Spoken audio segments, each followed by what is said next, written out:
Hello fellas. Welcome back to Top 5 Choices. This is Haley from Top 5 Choices, and I hope you all are doing good. In today's video, I am going to do a detailed review and pick the top 5 best budget mirrorless cameras, 2022. After doing proper researches, we came to the conclusion that meets the best in terms of overall. Kindly leave a like if you find this helpful, and I'd appreciate if you subscribe to my channel and turn on post notifications if you haven't. We will be also providing affiliates link to purchase from Amazon. Kindly use it for best offers and purchase from anywhere in the world. We'll be back with more videos. The Panasonic G7 is a direct descendant of the first ever mirrorless camera. Yet, despite this, the last thing it's trying to be is a mirrorless camera. Instead, it's trying to be a non-specific interchangeable lens camera, a camera where you don't have to think about whether it has a mirror or not. As a result, it looks like a miniature DSLR and includes all the control points you'd expect.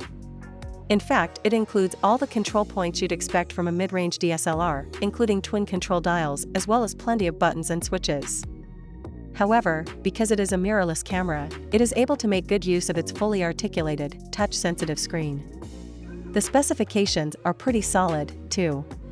16MP isn't exactly cutting edge at this point, but 4K, UHD, video remains something of a rarity at the time of writing, especially if you factor in the fact that the G7 also offers focus peaking and zebra highlight warnings, two of the key tools necessary for shooting usable video that are often absent from its peers.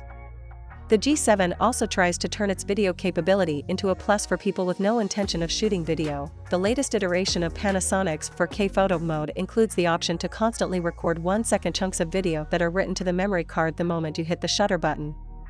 This means that you still shoot to get the moment, but you're much more likely to be successful.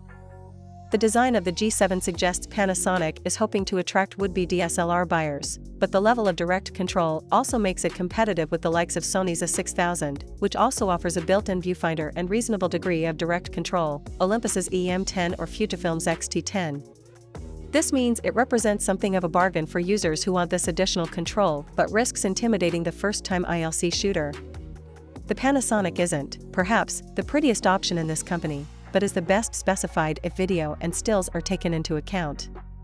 It's also one of the smallest of these cameras, especially if you consider the size of lenses that you might attach.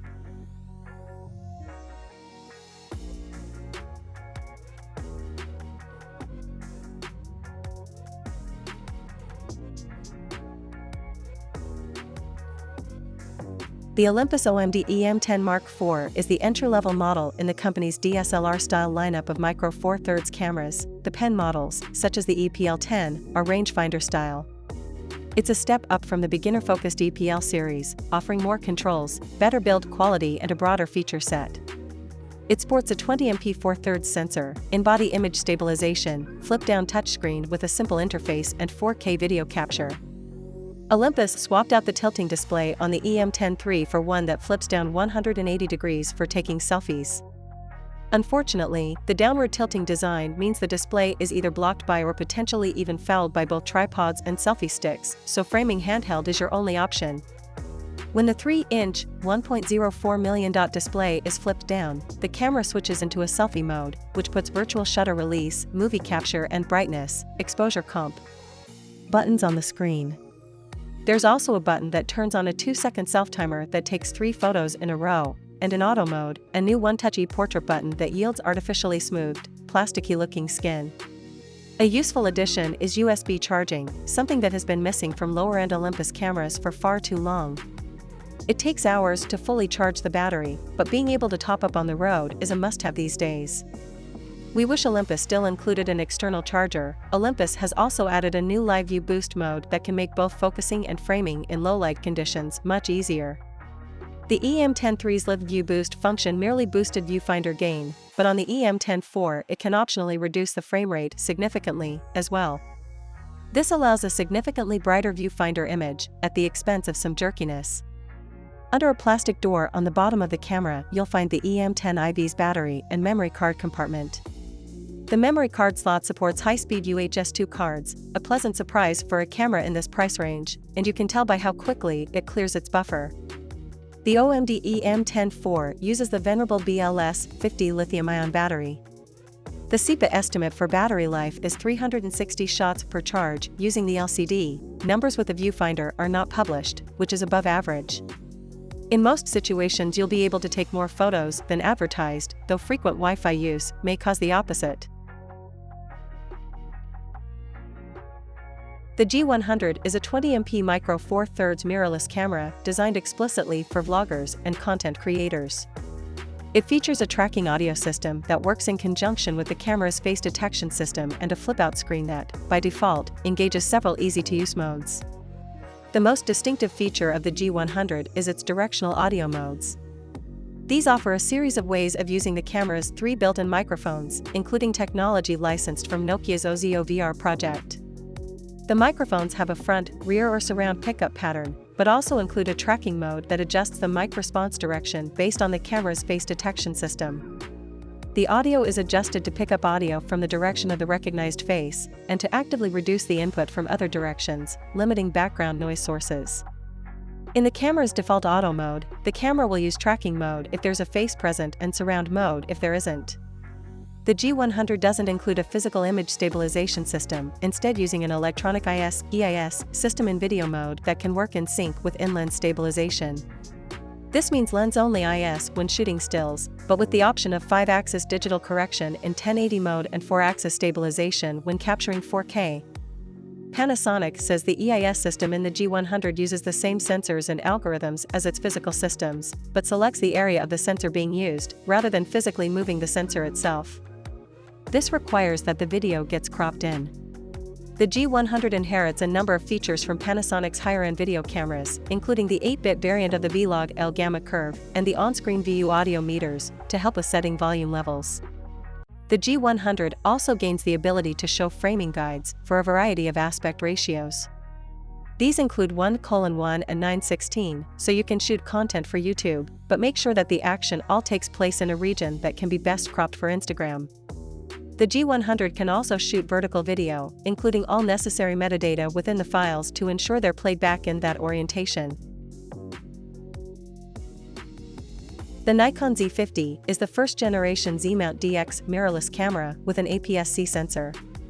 Announced on October 10, 2019, together with 2 compact DX lenses specifically designed for the camera, the Nikon Z50 packs many attractive features, putting it above entry-level DSLRs like Nikon D3500 and D5600.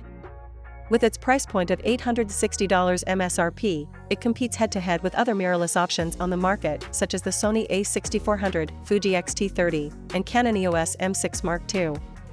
I had a chance to test the Nikon Z50 with the 2 DX lenses during the past 3 months of traveling in the US and the Middle East, so this review reflects extensive shooting experience in the field. Sporting a 20.9MP DX sensor, fast phase detection autofocus system, 11 FPS continuous shooting speed, ability to record high-quality 4K video at up to 30 FPS without any crop, full HD slow motion at up to 120 FPS, and a compact, lightweight construction with great body build and ergonomics, the Nikon Z50 is certainly a serious camera to consider for new and existing Nikon shooters. The 2 Z-mount DX lenses launched with the camera, the Nikon ZDX 16-50mm VR and the Nikon ZDX 50-250mm VR, are both attractive choices for those who want to keep their camera kit small and lightweight, but for those who want more lens options, there are plenty of excellent Z-mount full-frame lenses already available, as well as older Nikon F lenses, both DX and FX, using the FTZ adapter. While testing out the camera, I purposefully limited myself to only the 2 DX kit zoom lenses the camera came with, so that I can demonstrate their capabilities and see if they are sufficient for most day-to-day needs of photographers. The Canon EOS M50 Mark II is a puzzling one. It's a feature-rich camera by itself, but most of those specs are already available on the original EOS M50, with only a few added benefits to indicate it's an updated model. The M50 Mark II is identical to its predecessor, both internally and externally. What's new is all software-based and could be of great significance to up-and-coming content creators. There's the added benefit of eye-detect autofocus for both stills and video, and the ability to shoot vertical videos for social media platforms. Another advantage the M50 Mark II offers over the older camera is a new video recording button available on the touchscreen, and a movie self-timer that gives you between 2 to 10 seconds to prepare yourself before the camera starts to record. If you happen to have over 1,000 YouTube subscribers, the M52 will also allow you to wirelessly live stream to YouTube. While its video prowess looks good on paper, the M52 suffers from the same heavy 1.5x crop for 4K video as its predecessor, and also uses a slower phase detect autofocus system that can be an issue if you're recording fast-moving subjects.